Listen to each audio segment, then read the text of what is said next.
Hello friends, welcome back to my channel Knowledge Ladder Learn with Shikha. Please subscribe my channel by clicking on bell icon. और ये है current affairs और ये है 10 to 12 जनवरी 2021 के most important current affair के question. तो सबसे पहले जानते हैं बोनस प्रश्न का आंसर। तो हाल ही में किस राज्य ने किसान सूर्योदय योजना लॉन्च की है? आंसर है गुजरात सरकार ने। अब शुरू करते हैं आज के प्रश्न। तो फर्स्ट क्वेश्चन है, हाल ही में विश्व हिंदी दिवस कब मनाया गया है? आंसर है 10 जनवरी को। जानते हैं इसके बारे में प्रमुख बिंदु। तो 10 जनवरी 2021 को विश्व हिंदी दिवस मनाया गया था। यह दिवस विदेशों में हिंदी भाषा के उपयोग को बढ़ावा देने के लिए प्रतिवर्ष मनाया जाता है। पहला विश्व हिंदी सम्मेलन 10 जनवरी 1975 को नागपुर में आयोजित किया गया था। इस सम्मेलन में 30 देशों से प्रतिनिधियों ने हिस्सा लिया था। इस सम्मेलन की स्मृति में भारत सरकार ने 2006 से 10 जनवरी को विश्व हिंदी दिवस के रूप में मनाने का निर्णय लिया था। हिंदी दिवस प्रतिवर्ष 14 सितंबर को मनाया जाता है क्योंकि इस दिन हिंदी को आधिकारिक भाषा के रूप में मान्यता दी गई थी। 14 सितंबर 1949 को संविधान सभा ने हिंदी भाषा को भारत की आधिकारिक भाषा का दर्जा दिया था। और ये है हिंदी दिवस। नेक्स्ट क्वेश्चन है, हाल ही में केंद्र सरकार ने लद्दाख में सिंधु नदी पर 144 मेगावाट की कितने जल विद्युत परियोजनाओं को मंजूरी दी है? आंसर है 8 परियोजनाओं को। जानते हैं इसके बारे में प्रमुख बिंदु। केंद्र सरकार ने लद्दाख में सिंधु नदी पर 144 मेगावाट की 8 जल विद्युत परियोजनाओं को मंजूरी दे दी है। जल शक्ति मंत्रालय के अनुसार परियोजनाओं की संख्या अब तक की सबसे अधिक है। अब तक विभिन्न छोटी परियोजनाओं की कुल क्षमता 113 मेगावाट है। जल शक्ति मंत्रालय के अधिकारी ने कहा, नई परियोजनाओं को केंद्रीय जल आयोग और सिंधु आयुक्त ने मंजूरी दे दी है। ये परियोजनाएं कारगिल और लेह जिलों में पड़ेंगी। और ये है सिंधु नदी परियोजना। नेक्स्ट क्वेश्चन है, केंद्र सरकार ने जम्मू कश्मीर के विकास के लिए कितने करोड़ रुपए की मंजूरी दी है?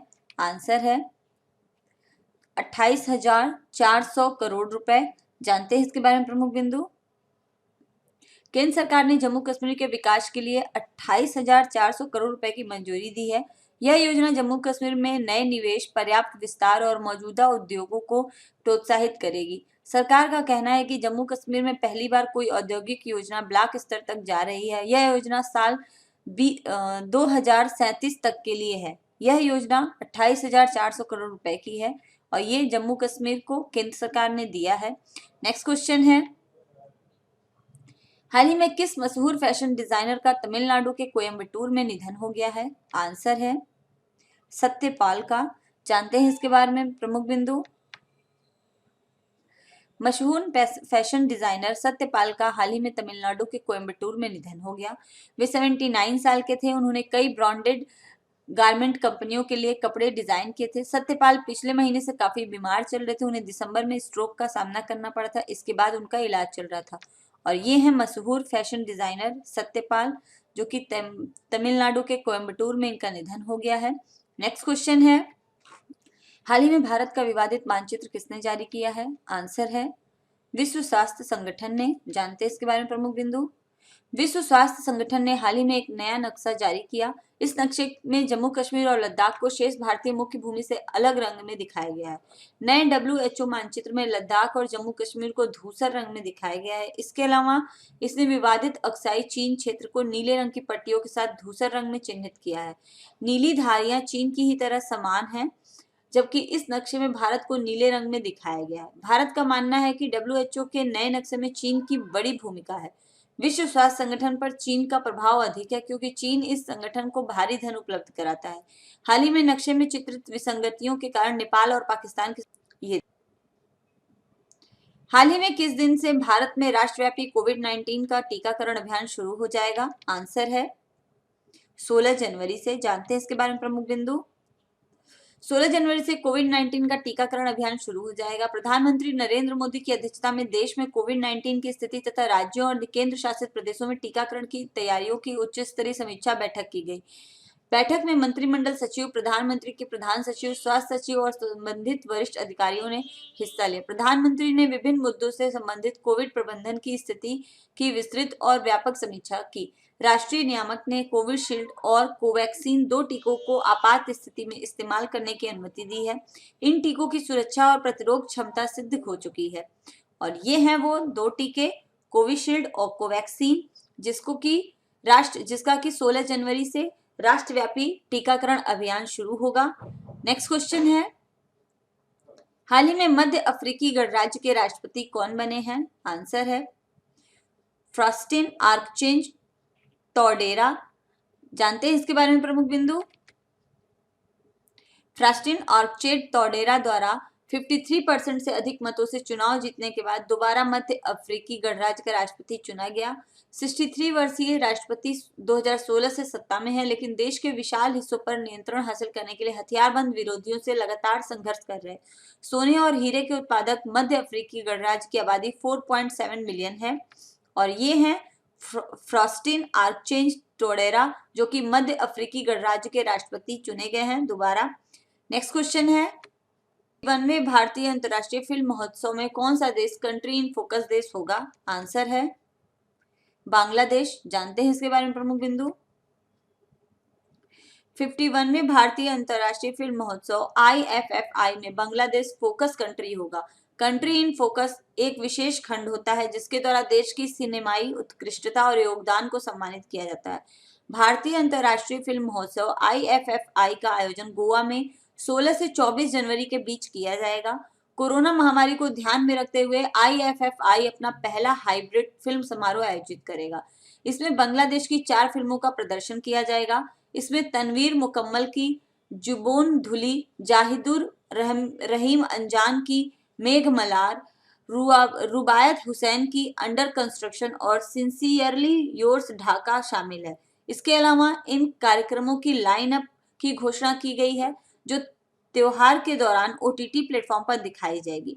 इसमें live flash, bad education, Spanish film निर्माता पेड्रो अल्मोडोवर की वोल्वर और स्वीडिश फिल्म निर्देशक रुबेन ओस्टलैंड की स्क्वैश एंड फोर्स मेजर शामिल है और ये है कंट्री ऑफ फोकस बांग्लादेश।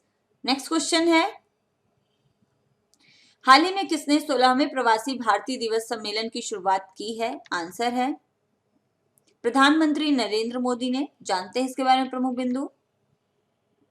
प्रधानमंत्री नरेंद्र मोदी ने 16वें प्रवासी भारतीय दिवस सम्मेलन की शुरुआत की। इस सम्मेलन के उद्घाटन सत्र को सूरीनाम गणराज्य के राष्ट्रपति और मुख्य अतिथि चंद्रिका प्रसाद संतोखी द्वारा संबोधित किया गया। प्रवासी भारतीय दिवस सम्मेलन के 3 खंड होंगे। इसके साथ ही युवाओं के लिए आयोजित हुई भारत को जानो ऑनलाइन प्रश्नोत्तरी के विजेताओं की भी घोषणा की जाएगी। इस वर्ष आयोजित हो रहे 16वें प्रवासी भारतीय दिवस विश्व आत्मनिर्भर भारत को योगदान है। प्रवासी भारतीय दिवस मनाने निर्णय पूर्व प्रधानमंत्री अटल बिहारी वाजपेयी ने लिया था। जनवरी 1915 के ही दिन महात्मा गांधी दक्षिण अफ्रीका से भारत वापस आए थे, इसलिए 9 जनवरी को प्रवासी भारतीय दिवस के आयोजन के लिए चुना गया था। पहले प्रवासी भारतीय दिवस का आयोजन 9 जनवरी 2003 को दिल्ली में हुआ था और ये है प्रवासी भारतीय दिवस जिसको कि प्रधानमंत्री नरेंद्र मोदी ने उद्घाटन किया है। नेक्स्ट क्वेश्चन है, हाल ही में सेना के जवानों के लिए शौर्य सैलरी अकाउंट किस बैंक ने लॉन्च किया है? आंसर है बंधन बैंक ने। जानते हैं इसके बारे में प्रमुख बिंदु। निजी क्षेत्र के बैंक बंधन बैंक ने भारतीय सेना के साथ सेना कर्मियों को बैंकिंग सेवाएं प्रदान करने के लिए एक समझौते पर हस्ताक्षर किए हैं। बैंक की साझेदारी के तहत सेना के जवानों के लिए शौर्य सैलरी अकाउंट की सेवा प्रदान करेगा। बंधन बैंक शौर्य सैलरी अकाउंट 0 बैलेंस खाता होता है, यानी इसमें कोई भी मेंटेनेंस चार्ज नहीं लगेगा। इसके अलावा शौर्य सैलरी अकाउंट कर्मियों और उनके परिवारों को भी सुरक्षा प्रदान करता है। उन्हें अन्य विशेष सेवाएं मुहैया कराई जाएंगी, जैसे कि 1 लाख रुपए से अधिक की शेष राशि पर 6% ब्याज, ATM में असीमित मुफ्त ATM लेन देन, शौर्य वीजा प्लेटिनम डेबिट कार्ड पर लगने वाले वार्षिक शुल्क की छूट और असीमित मुफ्त NEFT, RTGS, IMPS, DD लेन देन। इसमें खाता धारक की आकस्मिक मृत्यु होने पर 30 लाख रुपए का मुफ्त व्यक्तिगत दुर्घटना बीमा, 1 करोड़ का हवाई दुर्घटना कवर और एक आश्रित बच्चे को 4 साल तक प्रति वर्ष 1 लाख रुपए का मुफ्त शैक्षिक लाभ भी शामिल है और ये है बंधन बैंक, जिसमें कि बंधन बैंक ने सौर्य सैलरी अकाउंट खोला है भारतीय सेना के जवानों के लिए। तो फ्रेंड्स कंप्लीट होते हैं आज के 10 मोस्ट इंपॉर्टेंट करंट अफेयर के क्वेश्चन। अब जानते हैं आज का बोनस प्रश्न क्या है। तो प्रश्न है, हाल ही में भारतीय निर्वाचन आयोग में उप चुनाव आयुक्त किसे नियुक्त किया गया है? इसका आंसर आप सभी मेरे कमेंट बॉक्स में जरूर दीजिएगा। और अगर आपको मेरा चैनल पसंद आता है तो प्लीज इसको लाइक, शेयर और सब्सक्राइब कीजिए। Thanks for watching. कल फिर मिलते हैं।